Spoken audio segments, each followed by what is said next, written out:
معزز ناظرین، آج کی ویڈیو میں استاد محترم پروفیسر احمد رفیق اختر نے جنات کے انسانی زندگی پر کیے جانے والے اثرات کے بارے میں جو وضاحت کی ہے، انہی سے جڑے نوٹس سوالات کی شکل میں یہ ہیں کہ جنات کی اقسام کتنی ہیں، جنات کس شکل میں ظاہر ہوتے ہیں، جنات انسان کی زندگی میں کیا مداخلت کرتے ہیں، کیا جنات انسان کے اندر رونما ہو سکتے ہیں، اور اللہ تعالیٰ نے جنات کے بارے میں کیا فرمایا ہے۔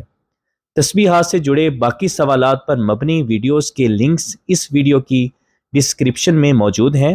ساتھ ہی ساتھ آف دا ریکارڈ اردو کے فیس بک پیج کا لنک آپ کو ڈسکرپشن سے مل جائے گا، جہاں پر جلد ہی استاد محترم پروفیسر احمد رفیق اختر کے کمپلیٹ لیکچرز کو اسی طرح قرآن پاک کی آیات اور احادیث کے ریفرنسز کے ساتھ اپلوڈ کیا جائے گا۔ ہمارے فیس بک پیج کو آپ فالو ضرور کیجیے گا تاکہ آنے والی ویڈیوز کو دیکھنے میں آسانی رہے۔ خاطر حضرات، جنات کو ابن عباس اور دوسرے محدثین کے قول کے مطابق 3 مقامات ہیں۔ ایک تو اصحاب کو جو بتایا گیا ہے کہ وہ اڑنے والے جنات ہیں جو گھومتے پھرتے رہتے ہیں، فضاؤں میں خبریں لیتے ہیں، انداز زندگی ان کا تھوڑا سا جدا ہے۔ اور دوسرے جنات وہ ہیں جو نارملی کتے کی شکل میں ہوتے ہیں اور سانپ کی شکل میں۔ یہ 2 میجر اس کے پیٹرنز ہیں، ان کی نمائندگی کتے اور سانپ کی شکل میں،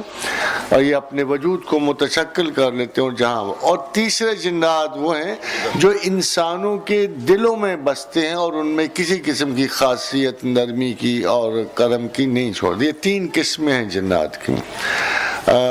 جیسے میں نے کہا کہ پہلی قسم وہ ہے جو گھومتے پھرتے اڑتے پھرتے رہتے ہیں، یہ وسابس کے جنات ہیں، اور دوسری وہ جو کتے اور سانپ کی شکل میں ہوتے ہیں، جو ایک مضبوط انسانوں کے خلاف مضبوط کارروائیاں کرتے رہتے ہیں، اور تیسرے جنات انسانوں کے دلوں میں رہتے ہیں۔ بظاہر وہ لوگ انسان ہوتے ہیں مگر بباطن ان کی شیطنت میں کوئی فرق نہیں ہوتا۔ جنات انسان پہ قابو نہیں پا سکتے کیونکہ جنات کے پاس اتنی عقل نہیں ہے کہ انسان کی ریزن پہ غالب آ سکے، مگر ایک کام وہ کرتے ہیں کہ انسان کی ریزن ہی خراب کر دیں۔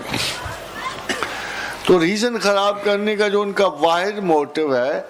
کہ انسان زندہ ہے، بلکہ قرآن حکیم میں اس کا خود خدا نے ذکر کیا کہ اللہ نے ایک اصول بتایا کہ جنات کیوں انسان پہ غلبہ پاتے ہیں اور کس طرح ان کے دلوں میں رہتے ہیں۔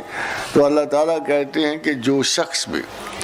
رحمان کے ذکر سے غافل ہوا، جو بھی شخص رحمان کے ذکر سے غافل ہوا، اس پر ایک شیطان کو غلبہ دے، نقیض لہو شیطان، اس پہ ایک شیطان کو غلبہ دے دیا جاتا ہے، فہو لہو قرین، وہ اس کے قریب رہتا ہے۔ اور یہی اصول ہے، شیطان کسی اس شخص پہ ہی آئے گا جو خدا کے ذکر سے غافل ہوگا۔ اگر وہ غافل ہوگا تو اللہ اس سے ہاتھ کھینچ لے گا اور کہے گا جس کی توجہ میری طرف نہیں، میری توجہ اس طرف نہیں جا سکتی، جب وہ اللہ کو چاہے گا نہیں، مانے گا نہیں، اس سے رجوع نہیں کرے گا، تو اس کو شیطان کے غلبے میں دے دیا جائے گا، فہو لہو قرین، وہ ہمہ وقت اس کے قریب رہے گا۔ آف دا ریکارڈ چینل کو بنانے کا مقصد بھی یہی تھا کہ استاد محترم پروفیسر احمد رفیق اختر کے لیکچرز کو ود ریفرنسز آپ تک پہنچایا جائے تاکہ آپ کو سمجھنے میں آسانی ہو۔ اس ویڈیو میں اس ایڈیشن کے بارے میں اپنا فیڈ بیک ہمیں ضرور دیجیے گا، اور اس چینل کو آپ سبسکرائب ضرور کریں تاکہ آنے والی ایسی ساری ویڈیوز آپ تک بر وقت پہنچتی رہیں۔